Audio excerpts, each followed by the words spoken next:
بسم اللہ الرحمن الرحیم۔ ایک گاؤں میں ایک پیارا سا بچہ رہتا تھا جس کا نام احمد تھا۔ احمد بہت ذہین اور ہنسمکھ بچہ تھا، لیکن ایک بات ایسی تھی جو اس کے والدین کو بہت افسوس دیتی تھی۔ احمد نماز نہیں پڑھتا تھا۔ جب اس کے ابو فجر کے وقت اسے اٹھاتے تو وہ کہتا، ابو ابھی نیند آ رہی ہے، میں بعد میں پڑھ لوں گا، اور بعد میں وہ بھول جاتا۔ ظہر، عصر، مغرب، عشاء، ہر نماز کے وقت بہانے بنا لیتا۔ امی ہوم ورک کرنا ہے، ابھی کھیلنے جا رہا ہوں، بعد میں پڑھ لوں گا۔ احمد کے ابو بہت پریشان تھے۔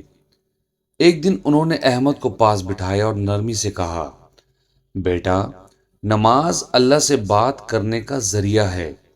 جیسے تم اپنے دوستوں سے بات کرتے ہو، ویسے ہی اللہ بھی چاہتا ہے کہ تم اس سے دن میں 5 بار بات کرو۔ احمد نے سر جھکا لیا، لیکن کچھ خاص اثر نہ ہوا۔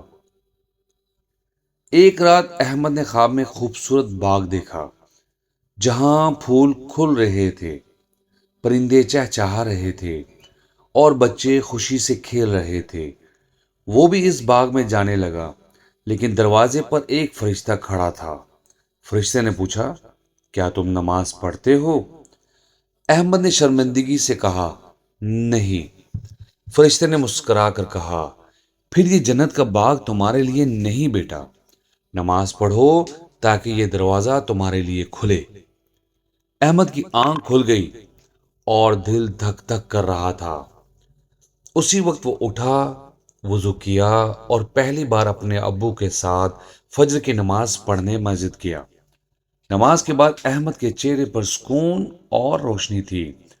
اب وہ روز 5 وقت نماز پڑھتا ہے اور اپنے دوستوں کو بھی کہتا ہے، اللہ سے بات مت چھوڑو ورنہ جنت کا دروازہ بند ہو جائے گا۔ سبق: نماز صرف فرض نہیں بلکہ اللہ سے رابطہ ہے۔ جو بچپن سے نماز کا عادی ہو جائے، اللہ اس کے دل کو پاک اور زندگی کو کامیاب بنا دیتا ہے۔